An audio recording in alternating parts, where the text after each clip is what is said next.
All right, this video is it true? Is this true about looking for true love? So let's see. which was loving a black woman for the rest of my life. Facts. It was the first thing I ever wanted before money, before fame, before influence, Me too. etc. And it's looking like it's the last thing I'm gonna get. And for me, that's sad. But in the middle of my sadness, I gotta realize that, man, I was 100% sold on love, and it was the only thing I ever cared about. And for me, that was a mistake. And as I'm getting older, I'm realizing that I spent so much time looking for love that I cheated myself out of years loving myself. And what also I it get did that. is I didn't need help anymore, and now I need company, which is the most beautiful thing I could ever think I could give to a woman. I thought it was a kid at first. I thought it was million. I just don't. The only thing I need for this woman to do is to show up and be herself. And I think if more people, if I reduce myself to just needing company, I feel like that's the best advice I could give somebody that's looking for love. When you start trying to add things up and, oh, I need love to save me from this or to heal me from that, do the best you can on yourself. Realize that it's okay. A lot of the things that have happened to us were absolutely not our fault. Some people need to go see the accountability police, but for most of us, we were for just sure. blindsided by a tornado called another human who's also not perfect. And if they didn't say sorry, I'm sorry, right? But we're gonna heal that. We're gonna love each other. We're gonna love ourselves. And we not lonely, we marinating, and hope is on the way. I agree with 99% of what he said. But when he said reduce ourselves, I'm not reducing myself, buddy. I'm going to do the exact same thing that you're saying, but I'm not reducing myself. I'm going to level myself up to the fact that I just want the woman's company.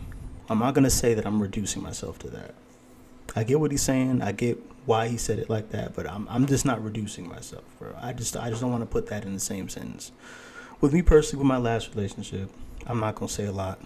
I'm not gonna say nothing on it. But I learned a lot from my last relationship, and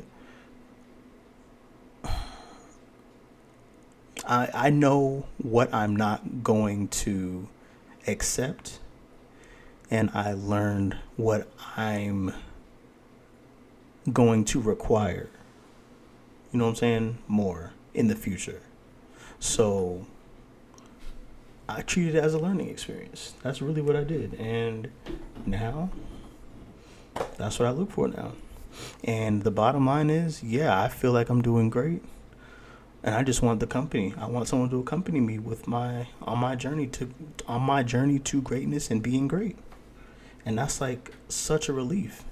That was the one thing about the breakup of my last relationship that I came to realize, like, it's a lot of stuff that I don't have to deal with anymore. It's a lot of stuff that I don't have to, like, just say, oh, it's okay, she just doesn't, you know what I'm saying?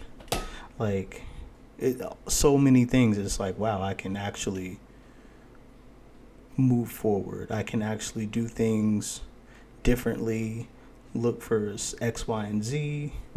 And yeah, but I'm not going to say it's the last. Yeah, that's the other thing that he said. The last thing that's going to happen for me. No, I want that to happen for me, and it's going to happen for me. It's not going to be the last thing. Like, that's going to be one of the greatest things ever for me. Once I find a woman, a black woman preferably, that wants my company, I want her company. We're just going to, enjoy life together. That's what I want, bro.